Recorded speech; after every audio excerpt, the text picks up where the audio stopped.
Hey, how you doing? This is John, and welcome to John's Long Box. Today we're looking at the Avengers 232 from Titan with Love, Starfox. Doom boom ba dum doom ba doom bop. Boom boom ba dum. Today being Valentine's Day, I thought I would take a look at Eros. That's Thanos' brother. Eros, Starfox, the hottest guy in Marvel. He's all about the chicks. So, like I said, I was going to showcase his first appearance, but I looked and I already did. His first appearance is Iron Man 55, and that's, if you look in my playlist, you can find that, his first appearance. So Thanos is Greek for death. Actually, it's a short version. The Greek is Thanatos. He's the god of death. And Eros is the god of creation, love. So Eros is the is inspiration for Cupid and blah, blah, blah, blah.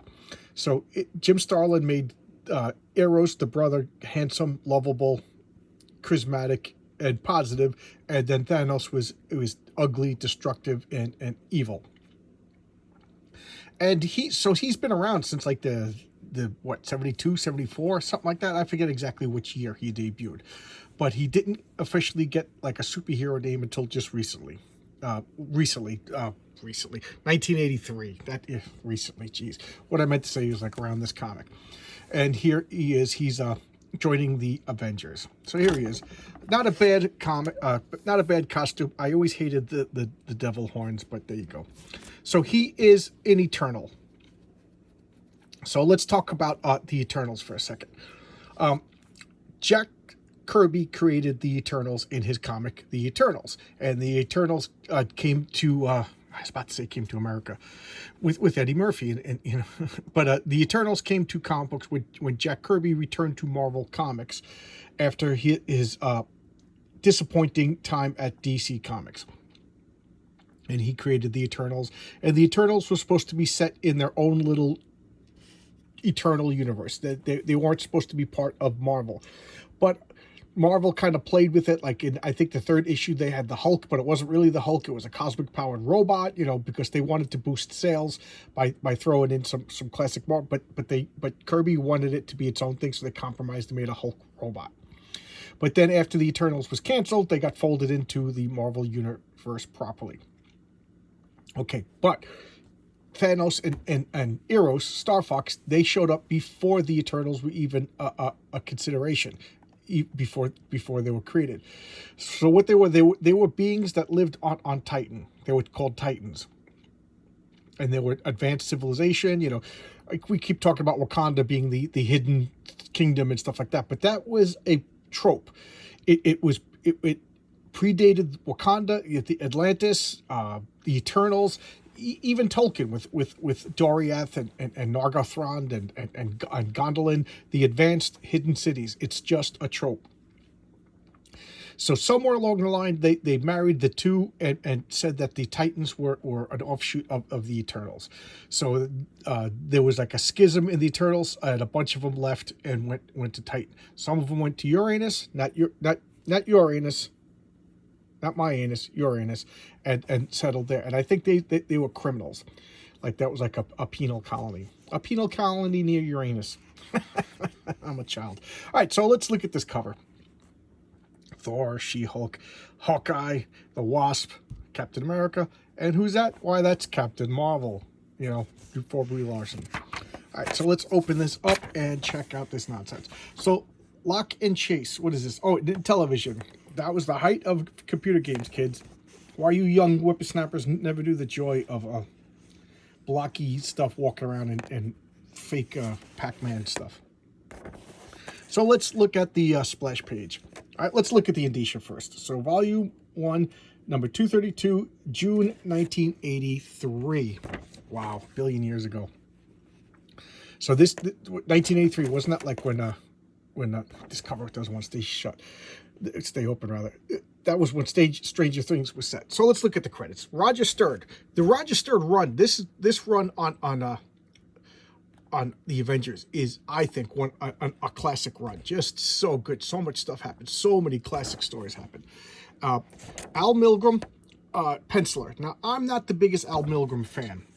but he happens to be inked by Joe Sinnott and crew. Oh, I didn't even notice that. So Joe Sinnott, who is Jack Kirby's longtime collaborator and one of Jack Kirby's best inkers.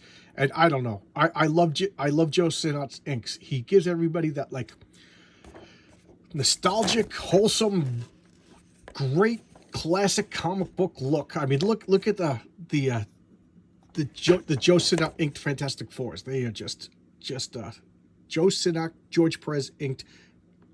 I can't speak, guys. I'm sorry, but I'm not starting over. Fantastic Fours. They were awesome. So what do we have here? We have the Wasp.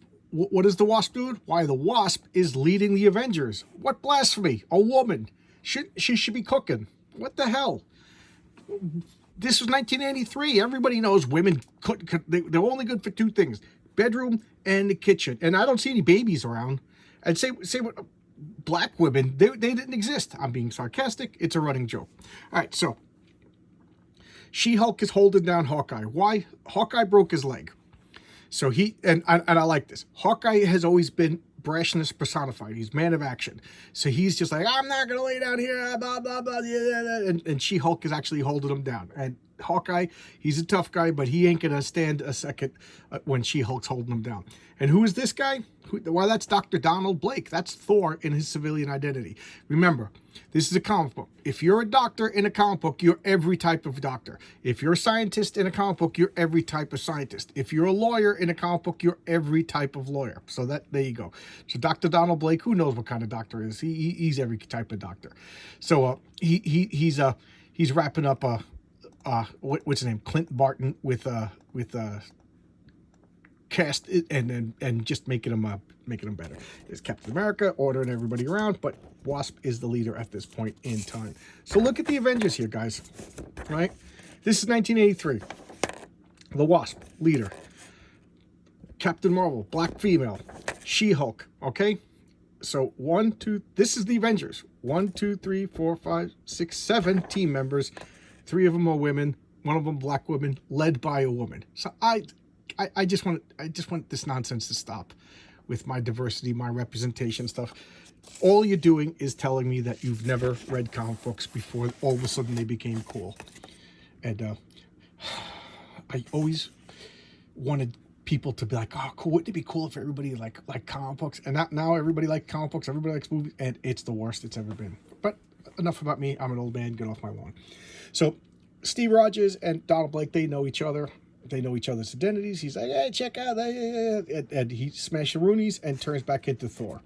And now he's going to walk in and act like, forsooth, I have just arrived. You know, because at this point, I think only Captain America, Thor, and maybe Wasp knows, like the original Avengers know Thor's secret identity. But I could be wrong. And there's been like a couple of times where everybody knew that Steve Rogers was Captain America, and then they forgot about it again, and then so that's one of the things that kind of changed. So look at this shadowing. What are they doing? Thor is being chivalrous. Like Wasp is having a hard time, and and rather than being stoic, she's letting them know like all the problems that are going on. Vision of Scarlet Witch left. Wonder Man left to pursue acting. He went back to the X-Men. Hercules comes and goes, but he kind of like argues with the Wasp. Tony Stark is kind of unreliable, so Thor's just like, this is what we should do. I like when Thor sits down and like, chews the fat, talks with the other guys. I don't know. I just kind of find out that this is this Norse warrior god, and he still sits down and confides. Because keep in mind, it's not like Donald Blake and Thor are two different people. They are the same person. He is a doctor. He's brilliant. And now she's like, training, that's it. We could have training for Captain Marvel. So Thor's like, great training. So she gets an idea. She calls up Captain Marvel, and we look at this ad. The Winged Warrior hat. I had this hat. I thought it was the coolest thing. And then I remember somebody made fun of me, and I never wore it again. And then this ad that I have an irrational hatred for, I'm actually lingering on it longer than I want. It like physically pains me. So they're saying that the Avengers at an all-time low. We need to do some recruiting. So they're gonna take Starfox as a you want to be an Avenger? she takes him as a provisional Avenger pending training, and he's like, wait a minute, what do you do? He's like, you can't be in the team with a broken leg. You know, and even Hawkeye's like, all right. So he's like honored. He's giving a speech. He's flirtatious against the threat of your red brother. So he's, you know, we need raw power, and he is an Eternal. You know, he is vastly powerful, and he's just like, you know, he's also a egomaniac, and he, you know, everything's talking about him, and she can't help it because that's, we'll talk about Starfox after this comic. He's problematic, man. You know, another term I don't like. So he's just pissed. He's like, nobody can take my spot. I want it back when I come back. You know, and you know, and I guess, you know, I can't blame him. I could understand why he's wrong. You know, you got to constantly, if you want to be on the elite superhero team, you have to constantly be on your best. So they're benching Hawkeye. He broke his leg. So even Hawkeye can't argue with that. But he say, when I heal up my leg, I'm coming back, and blah, blah, blah. And I understand where Hawkeye's coming from. He's a guy with no superpowers. He shoots bow and arrows, but he's constantly training, He has to be better than everybody else. And now he's being replaced with basically a god. Eros is a god. Starfox is a god. He's an Eternal. When Jack Kirby created the Eternals, he envisioned them as the gods. And, you know, there was these scientific beings created by the Celestials to, you know, as the Celestials were doing experiments. I talked about the Eternals. Check out my video on the Eternals, and you'll see everything you need to know about the Eternals. So Hawkeye is like, they're never going to take me back. They're never going to, I'm being replaced by a freaking god, 2,000-year-old cosmic being, you know. So he's like arguing, no, you know, no, he's preserving his place. He earned his place. He crawled out of this place with a bow and arrow on a team with Hercules and a team with Thor, you know, and a living legend. Like kept, and even he's like, yeah, I guess you're right. You know, he understands, you know, he stubborn, not stupid. And look at her. She can't help but smile. You know, he is supposed to be the living end. He's supposed to be the bee's knees, the cat's pajamas, you know. And they're all taking him as a provisional Avenger, provided, you know, he listens. You know, you got 2,000 years of experience as an Eternal. You don't have that many years as an Avenger. So there you go. And Captain Marvel, I think the next page, they bring Captain Marvel onto the team properly. It's like she's just been like palling around. So now she's actually officially part of the team. So there you go. Captain Marvel is on the team, 1983. And now they're flying off. He's tagging along with Thor. I guess that makes the most sense. And they're all going off. And then he's just like, leave me alone. Whoopee, you know. Can you blame him? Poor self-made man. Started out as a criminal. He's got a lot to prove. I like Hawkeye. I like this Hawkeye. They're Jeremy Renner Hawkeye. Not too much of a fan of. You know, you know, they didn't really give you much to work with, if you ask me. So now they're zipping around, zippity-doo-dah, and here comes Captain Marvel. What is Captain Marvel's powers? Well, she could turn into and control the electromagnetic spectrum. What a great power. Okay, what a cool power. And they only created her because they needed to up the copyright or up the trademark. I forget the exact legal need up for Captain Marvel, the name. Otherwise, the name would lapse, and then DC might snatch it back because DC bought Captain Marvel Shazam and then let the copyright trademark, I forget what the term is, lapse, and then Marvel snapped it, made Marvel. That comic is over with. So every couple of years they have to put out a comic book with Captain Marvel to retain copyright or trademark. I forget which term it is. So she's a squatter, the character, but they made a pretty good character. I actually liked her. Like I said, my only reservation with her was these flappy wings, and I grew to like them. I grew to like the flappy wings. So there you go. Excuse me, just talking a lot. I got to take a sip. All right, so she controls the electromagnetic. So she turns into light and makes like a hologram of herself, and she could fly at light speed. But since she could control it, she could slow down. So here she's like light form. I guess that's either her physical form or she's projecting. I don't remember the exact details. And she's talking to Captain, there's Thor smiling, everybody's happy. He can't help but be a flirt, because that's just his nature. And she's like, he was a gentle warrior, a noble soul. He was truly worthy of the rank. Oh, okay. This is kind of interesting. This is a nice human moment.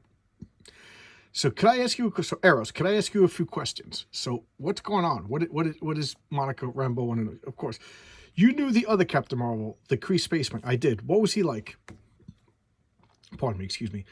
He was a gentle warrior, a noble soul. He was a true hero, worthy of the rank and name. If you excuse me, she's like, worthy?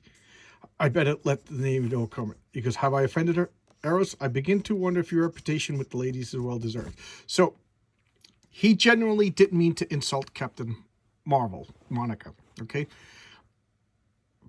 But he has such fond memories of Marvel that he got like wistful and talked about her. But he wasn't insulting her. He never said that she was, but she kind of took the name Captain Marvel because she thought it was a cool name. After she took the name, other people like, oh, there was somebody else named, and I just find it funny that she has the same symbol as the original Marvel, and almost like a negative image of Marvel's costume. So I kind of find that to be funny that she never heard of Marvel, but whatever. Maybe she did, and subconsciously, like subconscious plagiarism. So she kind of feels like not worthy of the name. So now when she meets somebody new who knew Captain Marvel and he talks so highly of her, she didn't get insulted. She got a little I don't know, like embarrassed. So now she's turning into electricity, and boom, she shows up like a bolt of lightning, transforms. Such a cool power. And now lightning is fast as light. They show up, and now they're talking about what's going on. So now we're going into the superheroics. All of this. Okay, we are page 8. I've been talking for 16 minutes, and we're on page 8 because comic books used to be jam-packed full of funness, and they're not jam-packed full of funness anymore. It's like, let's just sit around at the deli and we'll have an egg sandwich. And do you like foodsies? Oh, I love foodsies. All right, so what's going on now? Supervillainy time. The Plant Man, I love the Plant Man. The Plant Man has a Plant Man submarine. Okay, so he's got a submarine. And he doesn't know how to work it. So he's pushing buttons and he activates these plant. And he's been partners with the Wizard. So the Wizard. So these are two lame supervillains from the way back with Tales of Suspense and Strange Tales. So the Plant Man was an original Wasp and Yellow Jacket, or Wasp and Ant-Man villain. And the Wizard was an original Johnny Storm villain, the Human Torch. Believe it or not, Johnny Storm had his own rogues gallery separate from the Fantastic Four. It's since rolled into the Fantastic Four, but at the time, Strange Tales was Johnny Storm's costume, was comic. All right. So now the Plant Man and the Wizard are teaming up. He gave him the submarine, and he's pushing buttons. And the Plant Man's special ability is he uses mad science to enhance control and whatever with plants. So he activates seaweed and he's making a kelp monster, a kelpie or something like that. Here we got, that looks like a Steranko Nick Fury. Is what I always thought was a ripoff of Thor. And here's Thor whipping the hammer around and he flies under the water. I just find her to be very regal. I don't know. I like the character. And I think she is getting pooped upon a lot in Marvel Comics in the next 20 years. So, to his credit, Starfox is not being a jerk yet. That comes later. And as they're talking, he's like, well, she's like, Thor's got to handle this. I just became an Avenger. You're an Avenger in training and blah, blah, blah, blah, blah. They get attacked by the kelp monster. And now we cut to, which I think was a sloppy edit because I'm a crazy person, but this change of scenery should have been on the next page. That's one of the great benefits of comic books and page turning is turning the page or turning your art, because I don't know about you guys, but when I read comics, I look here, I can't see this over here because I'm looking over here, and then when I come over, sometimes I am completely surprised by that. And at this point in Marvel history, it was excellent storytelling. There was never any confusion over which, because sometimes, let's be realistic, sometimes comic books zigzag like this on both pages. And I tell this story a lot. It's one of the reasons why my sister can't stand comic books. Every once in a while her kids would ask her, they're getting older now, but when they were real youngins, they would ask her to read a comic book, and she said she dreaded it because she didn't know the nomenclature, she didn't know the workings of comic books. So there you go. So now we'll jump in the scene, which I said again is, and then we got alcoholic Tony Stark. So alcoholic Tony Stark is just sitting in his room drinking, and Captain America and the Wasp are coming in and like, what's going on? And now they're finding out, dun dun dun, here comes Iron Man. Why is that a problem? Because because Captain America and the Wasp know that Tony Stark is Iron Man. So who the hell is in that suit? So they're finding out that somebody else has been taking the place of Iron Man, because Tony has succumbed to alcoholism. He's just like, yeah, it's my business. So they're just like, well, he can't be in the Avengers. Iron Man's in the... He's like, well, Iron Man is an Avenger. Well, you're Tony Stark. He goes, well, you didn't know I was Tony Stark. So they're going around in a circle. He's drunk in argument, and he's like, get out of here. Why are you order? And then we come back to... You see, dude, I just love this. So here we got Monica Rambeau, Captain Marvel. She's panicking a little bit, but she ain't dumb. She can't breathe. She's in normal flesh and blood form. She needs to breathe. So what does she do? She converts to energy where she doesn't breathe, where the pressure, makes her own light. Just such a cool power. And she blasts free. So whatever form, what does it say? She looks like I'll have a... So they don't say specifically what form of energy she's taking, but whatever. It breaks out. And he's an Eternal. He could live in space. He could exist without oxygen. So he's just making short work of this. And they're putting this field around him. And what they're trying to... I kind of think this has been forgotten about, but the Eternals generate a field of life support around themselves. So he's just so he can even talk underwater. And what does she do? She transmits radio waves or something like that people can hear. But I know you should be able to hear without a transmitter, but what do you want me to say? So Thor is just blasting away, everything's smashing the helicopter. Where's his helmet? He got his helmet over here. I love when they do little touches like that. They have him finding his helmet and putting it back on. Just stuff like that helps my anal retentive brain. So now they're talking about everything, and the two heavy hitters, and believe you me, Captain Marvel is a heavy hitter. Now, I keep pointing out that Starfox is a provisional Avenger, but he's also a 2,000-year-old being, so it's not so what he needs to be trained on is teamwork and cooperation, not fighting techniques. He's already got it. So Plant Man, I love Plant Man. Just look at that silhouette.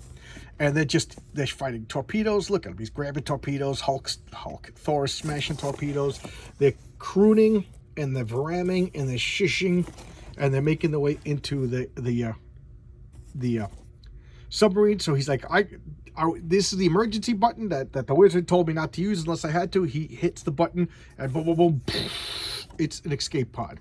So Plant Man is being ejected, and the submarine is left with the hole, and so the ocean is filling in the hole. And then we got, you cannot refuse this order. And we got Blade over here. We got Bullseye. We got the Kingpin. Look at that Kingpin, just freaky looking, freaky looking. And then we got Join the Galactic Legions. All right, what is this? Oh, Star Frontiers. Okay, role-playing game. It's a science fiction role-playing game by that came out. It was Dungeons & Dragons has went through peaks and valleys, and at this point there was a peak of Dungeons & Dragons, which is why I think Stranger Things is kind of brilliant, because they picked 1983 and the kids are playing Dungeons & Dragons, and Dungeons & Dragons was really popular at this point. Then it waned again, and then it came right now it seems to be at an all-time high. So look up there. So they see, and you live there. Oh, this is where Hawkeye lives. If you remember, at this point he just came off a high-paying gig as a security consultant for Cross Technologies, and she's bringing him home, and get out of here, why don't you get out of here? And she slams the door, and you can see all the molding breaking. And why is he doing that? Because he's embarrassed. He's a manly man. He's the patriarchy. He's a male chauvinist pig. He's everything. And so he basically he's embarrassed. His pride was hurt. He was literally carried up by a woman into his house. because he has a broken leg and he was kicked off the Avengers. He's been training his whole life to be an Avenger, and now he's kicked off. So I'm gonna give him a little bit of a break here, because not that I understand what it's like to be kicked off the Avengers, but I understand what it's like, we all do, to want something and have it taken away. So now we cut to Starfox with his field, and then look at this thing's flying away, and he's like, what's going on? What's going on? So the wizard's explaining everything. This is recording. You have been so stupid as to get yourself in a prediction where you needed to use this, because I appreciated your... So basically he's saying, you're getting away, and you're going to die in space because you effed up so bad that I can't let you get captured, because you're going to talk and spill the beans, and then nobody wants that, me of all people, and so you're going to go into space and die. So Captain Marvel, she's electromagnetic energy, she turns into X-rays, and she comes in and she's blasts the Roonies them out before they gets into space. He gets ejected, he gets sucked out like an airplane, and then Thor catches him, and he's just laughing at this. This is grand sport. So now we cut to the resolution at the end of the story. She-Hulk's going out for a jog. She's pissed off because Hawkeye just pissed her off. And then, like, how about me and you do some girly stuff, go shopping, because Wasp is she's walking a delicate balance. Like it or not, the Avengers is an elite fighting force. So she's basically like a paramilitary commander, and at the same time, she's trying to be a woman, she's trying to be a friend, she's, so she's walking, so she's like, let's go shopping, let's do it. And here is from, we've seen that ad in the comics. Any of you young timers, I'm an old timer, we used to have these stands out here that actually sold comics and newspapers. They're reading the newspaper. Remember newspapers? And what's going on? So, hey, Baba, I love this. Hey, Big Mama, I love that green body paint. You need any help removing it? Stuff it, creep. Better yet, let me stuff you. So she throws him into a garbage can. The guy's like, whoa, and they're walking down the street. And what's going on? What's going on? Why are you running out of here? He's like, gotta get back. There's something, we don't know what it is. So she runs, and suspense. Bulletins, Mighty Marvel checklist. Fantastic Four bubblegum chunks. That is weird. I've seen this ad a million times. I guess I never really realized it was for bubblegum chunks. But anyway, boom. There's a force field over here. And I love this because the next issue is all about this force field. And then I just put my hand on something sharp. And then in the Fantastic Four is inside the force field, and you see what's happening. So it was just a neat way of Roger Stern and I think it was John Byrne tied the two comics together and told one story from two different perspectives. There was a nihilist was creating like a force field, and I don't know why I love this as a kid. The force field was expanding, and then there was a secondary force field that was also expanding. And when the two force fields got to the same circumference, the negative zone and the Earth, I guess Earth would be the positive zone, would coincide, and there would be destruction. Negative and positive would meet. Both universes would be destroyed. Annihilus means annihilation. So, but they don't know this. They just know that there's an invisible force field. So the annihilation gambit. Dun, dun, dun. So there we go. We got the letters page. I always like to look at the letters page. I like to check it. David Zimmerman. Okay. Only one page. And we got a Tutankhamun video game. And then we got the cover. Okay, so this is the Valentine's Day special. So so he's an Eternal, and all the Eternals have one specialty. Like Icarus, his specialty is flying. So all Eternals could fly, but Icarus is the best flyer. I think Athena, all Eternals could fight, but Athena is the warrior. Thanos is the biggest killer. I'm trying to think of Macquarie is the fastest and whatever. So he is. What is his speciality? Love. He's the love guy. So what does that mean? He could psionically stimulate, men or female. He's an equal opportunity pervert. He will stimulate so that he could make you just feel pleasure. He can make you like him. He can make you love him. And at the time, I was like, that's an odd power. It's like morally questionable. And later on, he's sleeping with with so many superheroes and women. Every issue, you see him with 2 other women bringing him up, and then later on, they kind of made him problematic. Like he was a walking date rape drug. Did he like seduce these women, or did he mind control these women, remove their free will? You know, it's an interesting exploration. It's something that I'm not really going to go that far into, other than saying it's an interesting exploration. So there you go. What are they going to do in the MCU? Didn't they? Who was the actor that's playing him? But they debuted him in what, the Eternals or Guardians of the Galaxy? I forget which. So there you go. That's Starfox Eros, the problematic Avenger. All right. So happy Thanksgiving. Just shoot me now. I'm the problematic speaker. So happy Valentine's Day, everybody. Here's your look at the lovely, lovely, lovely Starfox. Okay? Thanks a lot, everybody. And I'll see you tomorrow with another video. Bye-bye.